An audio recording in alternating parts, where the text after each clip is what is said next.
Marcus Bechler prépare des skis et des snowboards dans son magasin pour ses clients, mais aussi pour lui-même.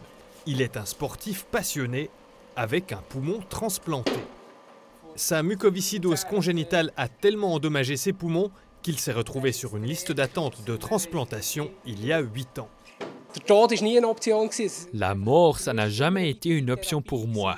L'option, c'est les nouvelles thérapies. Déjà, quand j'étais enfant, il y a eu de nouveaux antibiotiques, de nouvelles thérapies. La transplantation était toujours quelque part loin devant, mais aussi toujours dans un coin de ma tête, car je savais qu'une fois la question se poserait. Ma femme et moi, on ne s'est jamais vraiment confrontés à la question parce que c'était obligatoire pour moi. Pas d'autre choix non plus pour environ 1500 personnes qui attendent un nouvel organe en Suisse. Environ un tiers des personnes sur ces listes d'attente vont effectivement recevoir un organe. La solution proposée par la nouvelle loi devrait faire grimper le taux de dons d'organes. Marcus Lauber, qui travaille au centre hospitalier de Bienne, est le coordinateur des dons d'organes et de tissus. La médecine a tout simplement besoin de plus d'organes.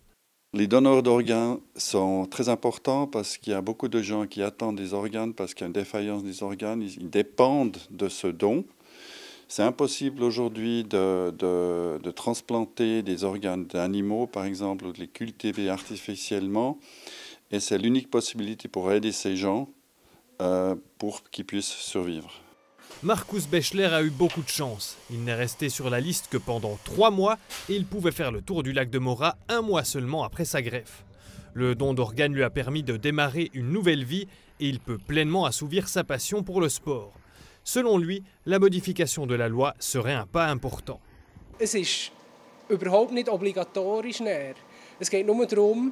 Ça n'est par la suite absolument pas obligatoire, c'est juste l'idée de se prononcer officiellement sur la chose. Les personnes extrêmement opposées à ce don d'organes, elles se prononcent aussi. Il faut tout simplement à un moment donné cocher une case, c'est tout.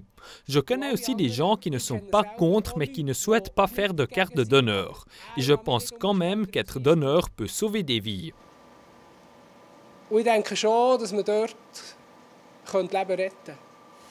Avec son poumon reçu, Marcus Bechler participe à des tournois internationaux de snowboard pour personnes transplantées et peut s'aventurer sans restriction à des altitudes de plus de 3000 mètres.